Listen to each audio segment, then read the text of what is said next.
어디 살아요? 취미가 뭐예요? 무슨 일 하세요? 여러분은 여자에게 이런 질문을 받을 때 호감을 느끼시나요? 이미 좋아하는 이성에게 듣는 질문이거나 모태솔로에게 이런 질문을 하는 거라면 이건 질문이 아니라 나에게 필요한 관심으로 해석되기 때문에 말 그대로 질문이 호감을 만드는 역할을 할 수 있을 거예요. 하지만 이런 경우를 제외하고 상대가 나에게 큰 관심이 없거나 내가 원하는 대상이 아니라면 질문은 말 그대로 질문일 뿐이고 호감을 만들 수는 없을 겁니다. 그래서 보편적으로 질문은 대화를 이어가기 위한 하나의 역할로만 사용되는데 여자에게 인기 있는 남자들은 질문을 다른 방식으로 활용해요. 예를 들어 어떤 여자와 대화를 할 때 좋은 모습을 보여줘서 호감을 만드는 경우도 있지만 같은 말을 했음에도 불구하고 호감을 만들지 못하는 경우도 있어요. 취향의 차이다, 외모의 차이다, 내가 바라던 여성과 결과가 좋지 않은 경우 이렇게 단정지어 생각하는 경우도 있는데 사실 이런 경우 진짜 문제는 외모보다 질문에 있다는 걸 모르는 분들이 많습니다. 여자에게 쉽게 호감을 얻는 남자들의 공통점은 상대에게 매력을 어필하는 것보다 매력이 어필될 수 있는 환경을 만드는 데 집중하는 편이에요. 여기에 질문이 사용되는 거죠. 자, 일단 연애 관련 영상들을 좀 보셨다면 이미 여자에게 하는 멘트들이 중요하지 않다는 것쯤은 알고 계실 거예요. 하지만 다른 중요한 부분에 대한 설명을 듣지는 못하셨을 겁니다. 우린 지금까지 방법을 몰랐기 때문에 외모가 허락되는 순간에 한정해서 매력을 전달할 수 있었어요. 하지만 만약 질문을 통해 매력을 전달할 수 있는 환경을 조성한다면 어떻게 될까요? 지금껏 전달하지 못했던 매력을 효과적으로 전달할 수 있게 될 거고 우린 이제 만나는 여자마다 더 많은 호감을 얻을 수 있게 될 겁니다. 자, 그런데 문제는 호감이 어떻게 생기는지 모른다는 거예요. 대체 호감은 언제 생길까요? 당연히 좋으면 생기겠죠. 그래서 남자들은 날 좋아할 수 있게끔 여자에게 무언가를 어필해야 된다고 생각해요. 하지만 실제로는 내 의도와는 다르게 나에게 큰 관심을 갖지 못하는 결과가 많이 일어났을 겁니다. 왜냐면 이 접근 방식이 잘못됐기 때문이에요. 좋아하도록 만든다는 관점 자체가 문제라는 거죠. 환경을 조성한다는 건 이런 겁니다. 단순하게 생각해보죠. 상대방에게 주기 위해서 맛있는 음식이나 좋아하는 액세서리, 선물 등을 무수히 많이 준비했어요. 당연히 상대가 좋아할 만한 것들을 준비했으니까 좋아하겠죠? 그런데 음식을 올려놓은 테이블이 더럽고 파리가 날아다니고 바닥엔 개똥, 음식물 쓰레기가 넘쳐나요. 그럼 좋은 것보다 안 좋은 것에 시선을 빼앗기겠죠? 그런데 반대로 좋아하는 것들은 그냥 그럭저럭인데 주변이 너무 깔끔해서 안 좋은 곳에 시선을 빼앗기거나 부정적인 견해가 생기지 않는다면 어떨까요? 후자가 더 좋게 여겨지겠죠. 좋은 게 많은 것보다 거부감이 드는 요소가 없는 게 핵심이란 거예요. 다시 말해 거슬리는 부분이 없도록 만들어야 호감을 만드는 데만 집중할 수 있다는 얘긴데 호감이 사라질 요소를 제거하는 거. 이 방법은 그대로 나아가서 사귈 때도, 잠자리를 가질 때도, 결혼할 때까지도 똑같이 적용돼요. 사귀고 싶게 만드는 것보다 사귀지 못할 요소를 제거하고 잠자리를 갖고 싶게 만드는 것보다 잠자리를 갖지 못할 요소를 제거하는 것, 결혼하고 싶게 만드는 것보다 결혼하지 못할 요소를 제거하는 것, 이게 여러분에게 필요한 환경 조성이란 거예요. 잘 될 수 있는 최선을 선택하는 게 아니라 망하게 만드는 최악을 제거하는 것. 여러분이 그렇게 어필을 했는데 여자에게 호감이 생기지 않는 건 사실 호감을 받아들이지 못할 요소가 남아있었기 때문이에요. 그러니까 이 부분을 제거해야만 하겠죠. 대부분의 남녀관계는 이렇게 형성됩니다. 유유상종이란 말이 있죠. 예쁜 여자에겐 잘생긴 남자가, 돈 많은 사람에겐 부자인 사람이, 사람은 상황에 맞게 자연스럽게 끼리끼리 만나게 돼요. 결혼이란 예시를 들어보자면 내가 부자인 상태에서 결혼했다가 이혼을 하게 되면 통상적으로 재산 분할을 하게 되죠. 내가 10억 이상 아끼고 모은 재산이 있다면 이혼했을 때 절반 뚝 떼서 줘야 돼요. 이걸 여러분의 돈이라고 생각해보세요. 너무 아깝잖아요. 당연히 결혼을 망설이게 되겠죠. 그런데 만약 여자가 나랑 비슷한 재산을 가지고 있거나 나보다 더 많은 재산을 가지고 있다면 이혼 후의 재산 분할에 대한 생각이 들지 않겠죠. 결혼을 망설일 필요가 없을 겁니다. 이런 심리적인 부분이 제거되지 않는다면 결국 여러분은 여자를 평가하고 평가하다가 결혼을 하지 않게 될 거예요. 손해를 감수해야 되기 때문에 결혼을 해도 쉽게 짜증이 나거나 기분이 안 좋겠죠. 스스로를 갑이라고 여기고 있을 테니까요. 그런데 지금 이 현상이 여자에게 똑같이 일어나고 있다는 거예요. 반대로 생각해보면 여러분은 여자가 남자랑 사귀었을 때 일어날 리스크에 대한 제거를 못하고 있었다는 얘기예요. 호감이 생기기 위해서는 너와 내가 동등한 사람이다, 손해가 생기지 않을 것이다 라는 생각이 들도록 가치 증명이 이미 이루어져 있어야 돼요. 그래야 부정적인 심리가 생성되지 않는 매력을 올바르게 전달할 수 있는 환경이 조성되기 때문이죠. 근데 문제는 뭐냐, 여러분이 같이 어필을 해도 사실 그 자체가 부정적인 심리로 작용하고 있다는 거예요. 무슨 말이냐면 보통 이성을 좀 만나봤다는 남자들은 이런 식으로 어필을 합니다. 저는 다정하다는 소리를 많이 듣는 것 같아요. 섬세하게 좀 잘 챙겨주는 편이고 꽤 가정적이기도 해요. 그래서 요리하는 것도 좋아하고 해주는 것도 좋아요.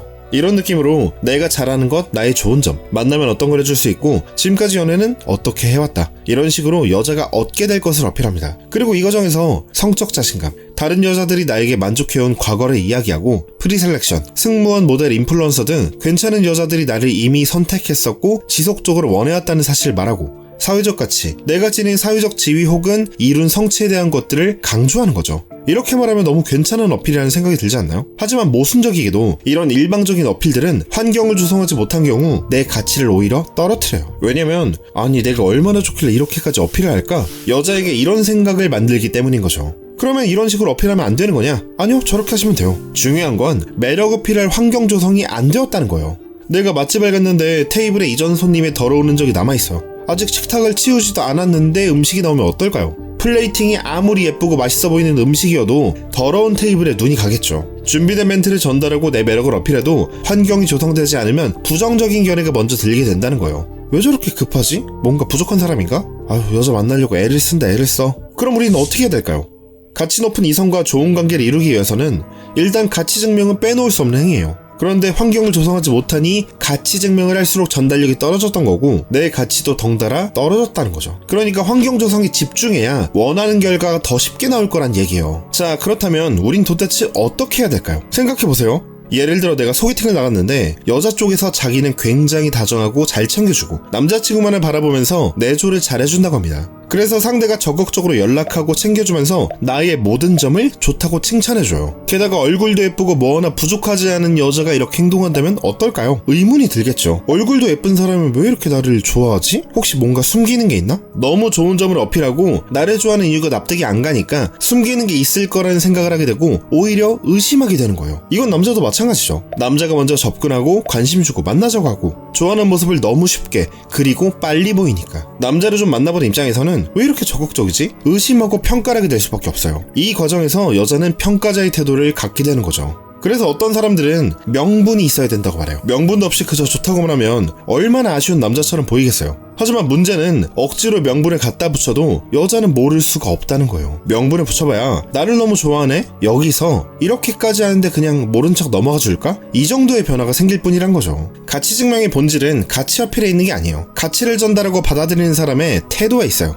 여자가 평가자의 태도를 갖고 있는 이상 내가 아무리 날고 뛰어봐야 평가자보다 낮은 위치일 수밖에 없다는 거예요. 내가 면접에서 1등을 했다고 면접관보다 뛰어난 건 아니듯이 말이에요. 그래서 평가적 태도를 부수지 못했기 때문에 거절당해도 그 이유를 알 수가 없었던 거죠. 근데 여기서 더 문제인 건 이 상황에서 남자는 내 가치가 부족했구나라고 착각하게 된다는 거예요. 면접에서 떨어진 이유가 직무에 대한 이해가 부족했던 건데 토익 점수 자격증이 모자라서 떨어졌다고 생각한다는 말이에요. 결국 여자에게 더 열심히 어필하게 되는 악순환이 시작됩니다. 어필하지 않으면 무시당하고 어필하면 평가당하고 어떻게 더 불만족스러운 이 구조 속에서 올바른 관계를 만들어내기 위해서는 단 하나, 여자를 평가자의 자리에서 내려오게 만드는 것, 환경을 조성하는 방법을 이해해야 된다는 겁니다. 멘트나 어필, 외모를 업그레이드하는 것보다 상대방의 입장을 컨트롤하는 게 훨씬 중요하고 빠른 결과를 낼 수 있는 방법이 되니까요. 그래서 지금부터 집중해서 들어보시면 아 진짜 생각보다 간단하구나, 내가 왜 이걸 못했지? 이런 생각이 드실 거예요. 자, 우린 여자와 대화를 할 때 매력 어필을 중요하게 생각하기 때문에 이를 표현할 타이밍을 찾기 위해서 질문을 합니다.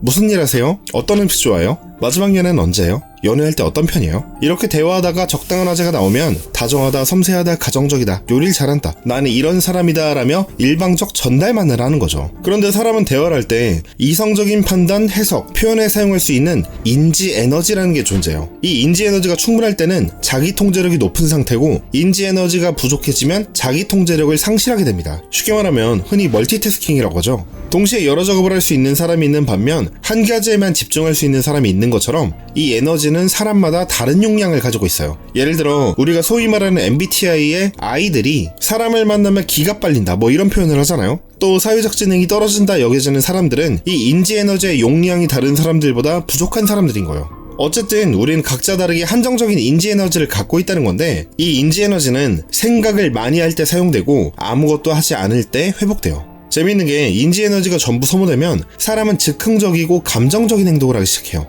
쉽게 분위기에 휩쓸리고 비논리적인 판단을 시작한다는 거죠. 어려운 문제를 풀다 보면 머리 아파서 그냥 다 놔버리고 포기하는 경우가 있잖아요. 자기 통제력을 잃는 경우가 있는데, 또는 사용할 필요가 없다고 여기는 상황, 절친을 만나거나 가족을 만날 때는 이 에너지를 아끼기 위해서 즉흥적이고 비논리적인 판단을 하게 됩니다. 그래서 인지 에너지를 모두 사용할 경우 쉽게 분위기에 휩쓸리거나 되는 대로 행동을 하지만, 이게 다 소모되지 않은 상태에서는 이성적이고 분석적인 태도를 갖게 되는 거예요. 남자가 여자를 대할 때도 똑같은 과정이 일어나요. 다시 말해 문제가 뭐냐면, 남녀관계에서 보통 대화를 할 때 여자는 남자의 어필을 경청하는 대화를 하다 보니까 고민할 필요가 없고 자연스럽게 여자의 인지 에너지가 닳지 않게 된다는 거예요. 인지 에너지가 많아서 자기 통제력이 높은 상태니까 이성적인 판단을 계속할 수밖에 없고, 남자는 데이트를 리드하고 분석하고 어필 멘트를 고민하다 보니까 인지 에너지가 닳아서 자기 통제력이 낮아지고 비논리적으로 바뀌게 돼요. 그렇게 남자는 평가를 받을 수밖에 없는 면접자의 상태가 되는 거고, 의뢰 포지션이 된 채로 여자를 대할 수밖에 없게 된다는 게 문제라는 거죠. 남자는 여자에게 가치 증명을 해야 된다고 생각합니다. 잘 보여야 하니까요. 날 좋아하게 만들어야 하니까요. 그런데 여자는 그 의도가 뻔히 보여요. 자신에게 잘 보이려고 한다는 것을 알 수밖에 없고 평가자가 될 수밖에 없어요. 이때부터 여자는 커뮤니케이션에 딱히 고민할 필요가 없게 됩니다. 인지 에너지를 사용하지 않는다는 거죠. 그런데 반면 남자는 어때요? 머리를 꽁꽁 싸매가며 여자의 행동과 태도를 분석하고 내가 할 말을 고민하며 또 고민합니다.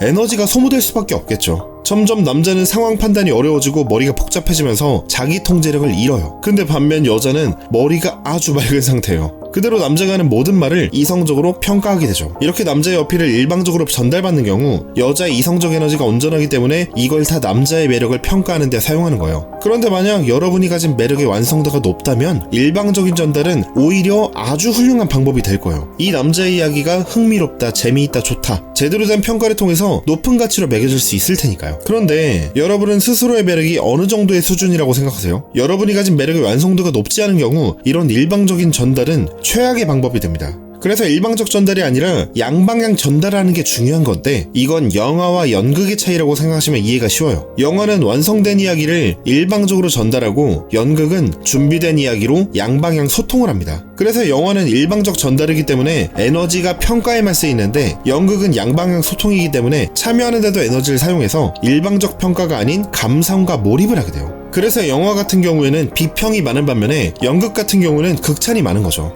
그렇기 때문에 여러분의 매력이 완성도가 높지 않다면 일방적 전달이 아닌 양방향 소통을 하는 게 보편적으로 좋은 선택이 될 거예요. 쉽게 말해서 여자가 가진 인지 에너지를 사용하게끔 만들어서 평가를 하지 못하게 만들는 얘기예요. 그걸 질문으로 한다는 거죠. 물론 핵심적인 어필 요소는 미리 준비되어 있어야 하는 게 맞지만, 더 높은 수준의 관객, 예쁜 여성을 만족시키기 위해서는 뻔하게 예측되는 일방적 전달이 아니라 낯선 양방향 소통으로 가야 하며, 그러려면 어느 정도의 예측 불가능한 즉흥성이 필요해집니다.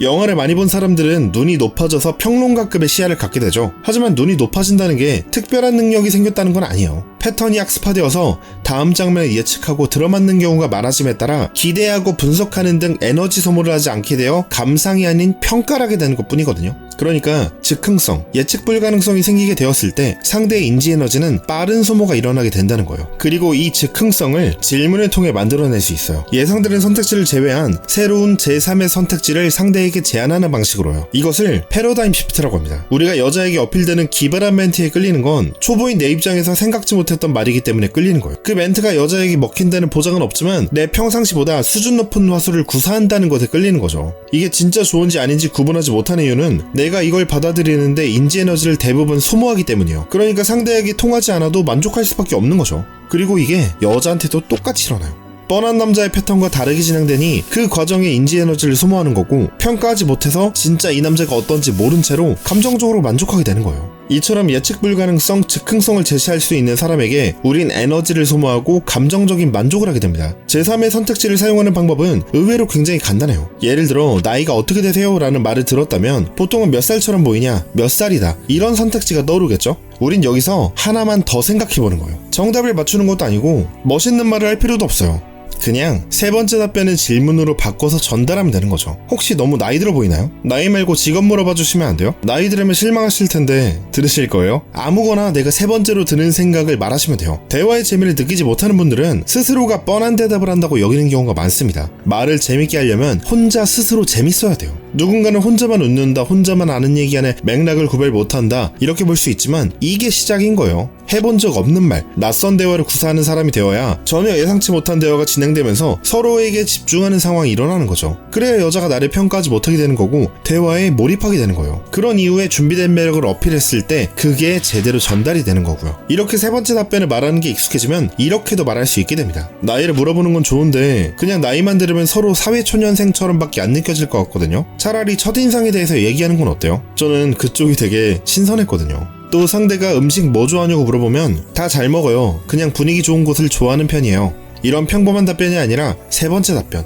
혹시 가고 싶은 곳이 있어서 물어보는 거예요? 혹시 데려가고 싶은 곳이 있어서 물어보는 거예요? 뭐든 상관없어요. 내 입장에서 무작정 떠오르는 답변 2개만 패스하면 자연스럽게 제3의 선택지가 되고 재미있는 대화가 될 겁니다. 우린 지금껏 전달하는 데 집중했지 에너지를 소모시킨다는 개념은 없었을 거예요. 만약 제3의 선택지가 익숙해졌다면 상대는 예측하지 못한 상황에 참여한 상태이기 때문에 에너지가 소모되어 자기 통제력이 부족해질 겁니다. 분위기에 쉽게 휩쓸리고 무의식적인 반응을 한다는 거죠. 이걸 몰입 상태라고 하는데 이때는 자연스럽게 내가 외운 멘트들이 올바르게 전달이 되는 거예요. 하지만 제3의 선택지가 아직 어렵다면 다른 방법으로 에너지를 소모시켜야 합니다. 우린 보통 가벼운 질문을 하다가 얼추 맞는 화자일 때 내 가치를 어필하죠. 어디 살아요? 무슨 일 하세요? 어떤 음식 좋아요? 마지막 연애는 언제예요? 그럼 여기에 오는 답변은 서울 살아요, 사무직이요, 마라탕이요, 반년 됐어요. 네, 아니요 정도의 수준의 대화가 오가기 쉬워지는 거죠. 하지만 이때 문제는 단답 질문을 주로 하기 때문에 판단하는 에너지가 쓰이지 않는다는 거예요. 그러니 에너지를 소모시킬 수 있는 서술형 질문을 해야 되는 거죠. 여기서 자취한 이유가 뭐예요? 그 일을 선택한 이유가 뭐예요? 마라탕을 제일 좋아하는 이유가 있어요? 주변에서 연애하려고 괴롭힐 것 같은데 왜 쉬고 있어요? 하지만 단순히 말을 많이 하게 만든다고 해서 되는 게 아니에요. 에너지를 급격하게 소모시킬 수 있는 방법은 바로 검증하는 거예요. 우린 여자에게 잘 봐달라고 어필을 하죠. 근데 생각해보세요. 여러분은 왜 검증하지도 않고 그냥 예쁜 여자에게 나의 노력과 결과물을 알아달라고 말하는 거죠?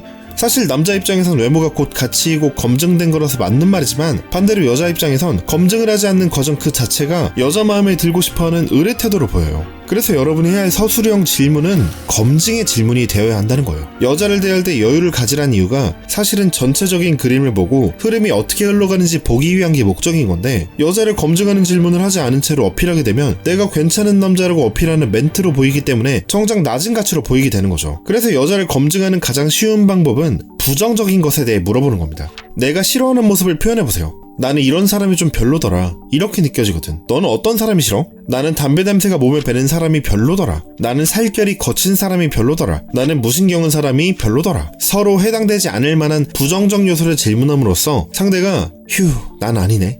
이런 생각을 갖게 하고 반대로 여자도 남자에게 호감이 있다면 어느 정도 해당되지 않을 법한 이야기를 하게 되면서 암묵적으로 연인관계의 프레임을 형성하게 되고 좋은 결과가 날 수 있는 방법이 됩니다. 그리고 꼭 싫은 모습만 이야기할 필요도 없어요. 내가 좋아하는 모습에 대해 예상하는 것도 괜찮습니다. 뭔가 첫 이미지가 요리를 잘할 것 같은 느낌인데 맞아? 뭔가 되게 재미있는 사람일 것 같은 느낌인데 어떤 편이야? 뭔가 내 사람한테 되게 잘 챙겨줄 것 같은 느낌인데 아닌가? 여자 스스로 자신의 입장을 표명하게 만드는 질문이 검증하는 과정이라고 생각하시면 되는 거죠. 그래서 이렇게 상대를 검증하는 종류의 질문을 사용하면 상대 에너지를 사용하게 만들어서 상황에 쉽게 몰입할 수 있도록 만들 수 있게 되는 거예요. 자, 질문은 상대의 인지 에너지를 소모시켜서 나를 매력적으로 느낄 수 있게 만드는 몰입의 수단이에요. 하지만 실제 상황에서는 어떤 질문을 언제 어떤 맥락에서 꺼내느냐가 훨씬 중요합니다. 왜냐하면 대화는 늘 예측 불가능하게 흐르고 상대는 매 순간 다른 반응을 보이기 때문이에요. 그래서 우리가 먼저 준비해야 할 게 있다면 나의 인지 에너지를 확장시키는 겁니다. 본인의 인지 에너지가 충분히 쌓여 있어야만 상대의 반응에 여유롭게 대응할 수 있기 때문이죠. 인지 에너지가 약한 상태에서는 당황하거나 잘못 반응하고 결국 평가받는 위치로 밀려날 수밖에 없어요. 그래서 인지 에너지를 키우는 방법은 2가지가 있는데 하나의 방법은 내 한계 이상으로 에너지를 소모하는 겁니다. 근섬유가 찢어지고 회복하는 과정에서 근육이 커지는 것처럼 인지 에너지도 마찬가지인 거죠. 하지만 시간이 너무 오래 걸리고 비효율적이겠죠. 효율적인 2번째 방법은 바로 케이스 스터디예요. 즉 일어날 수 있는 사건 사고의 사례를 미리 보고 학습하는 거예요. 집에 도둑이 들면 어떻게 해야 되죠? 회사에서 부당해고를 당하면 어떻게 되죠? 제가 차에 치이면 보험을 어떻게 해야 되나요? 평소에 겪어보기 힘든 내용들에 대한 케이스를 미리 학습한다면 내가 그 상황에 처했을 때 간접 학습이 되면서 처음 마주쳤을 때와는 차원이 다른 여유로 대응이 가능해질 거예요. 그 여유로움이 곧 상대의 인지 에너지 소모로 이어지게 될 테니까요. 처음 본 여자가 나를 거절할 때, 스킨십을 거절당했을 때, 혹은 뭘 말해야 될지 모를 때 대부분의 남자는 그 상황을 망치고 여자를 놓칩니다. 저희가 이번에 런칭한 종합이론 강의 시나리오는 남자가 놓칠 수 있는 순간들을 118개로 분류해서 실패가 아닌 기회를 여길 수 있게끔 모든 해답을 담았습니다. 고정 댓글에 링크 남겨둘 테니까 꼭 확인해보세요. 결국 남녀 관계에서 중요한 건 즉흥적인 센스가 아니라 준비입니다. 준비된 사람만이 여유를 가질 수 있고 여유가 있는 사람만이 에너지 싸움에서 주도권을 갖고 매력적으로 여겨지는 거죠. 여러분도 오늘 이 영상이 끝난 뒤 스스로에게 물어보셨으면 합니다. 나는 얼마나 준비되어 있는가? 나는 어떤 상황에서 여유를 보여줄 수 있는가? 그 질문 하나가 여러분을 평가받는 사람이 아니라 평가를 넘어서는 사람으로 바꿔줄 겁니다. 긴 영상 끝까지 시청해주셔서 감사드리고 앞으로도 여러분이 관계와 삶에서 한 단계 더 성장할 수 있도록 준비된 통찰과 전략으로 찾아뵙겠습니다. 자, 그럼 오늘의 강의는 여기까지.